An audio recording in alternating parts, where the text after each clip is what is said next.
Stocks and bonds send mixed signals about economy. New York: the stock market has soared since mid-March. It's almost as if investors have forgotten that COVID-19 will continue to cripple the global economy and corporate earnings for the foreseeable future. But it's a different story in the bond market.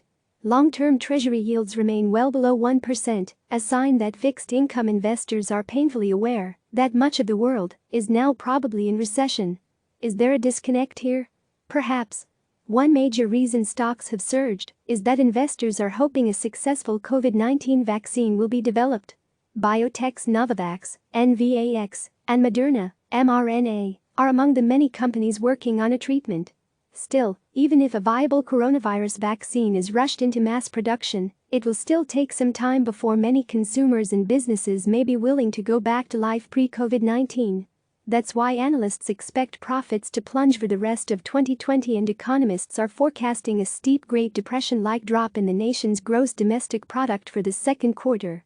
But hope springs eternal for stock market investors, in large part because the tech companies that dominate the S&P 500 are still thriving.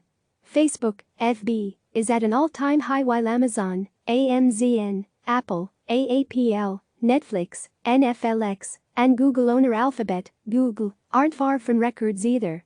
The stock market is not representative of the broader economy. A small percentage of companies in the S&P 500 are making up a big part of the growth, and they are still doing fine even in this god-awful situation, said Stephen Dover, head of equities for Franklin Templeton Investments. Bond market expects lower rates for longer. Dover adds that bonds are pricing in the potential Japanification of the economy, meaning that bond yields could remain low for an extremely long time because the Federal Reserve will probably keep interest rates near zero for the foreseeable future to support the economy.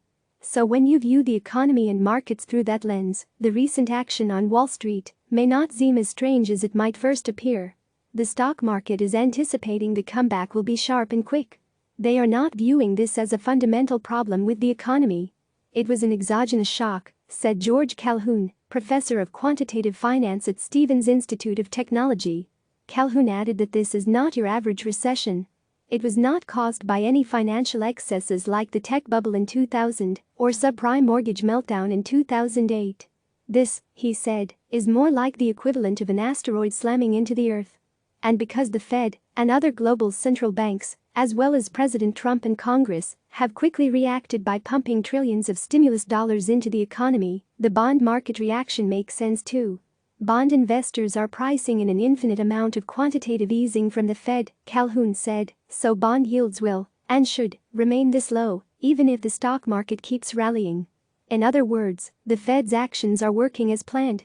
The bond purchases, including the unprecedented move by the central bank to purchase junk bond ETFs, is helping to keep rates low in order to encourage investors to buy stocks. It's hard to take too many signals from the bond markets because the Fed is buying so many bonds in order for their policies to work, said Gibson Smith, founder and chief investment officer at Smith Capital Investors. The Fed is encouraging investors to own riskier assets, and it is working right now, Smith added. Smith conceded that there are potential moral hazards from these unconventional policies. But he thinks that Fed Jerome Powell is doing a masterful job so far to manage the crisis. Click subscribe to receive the latest news.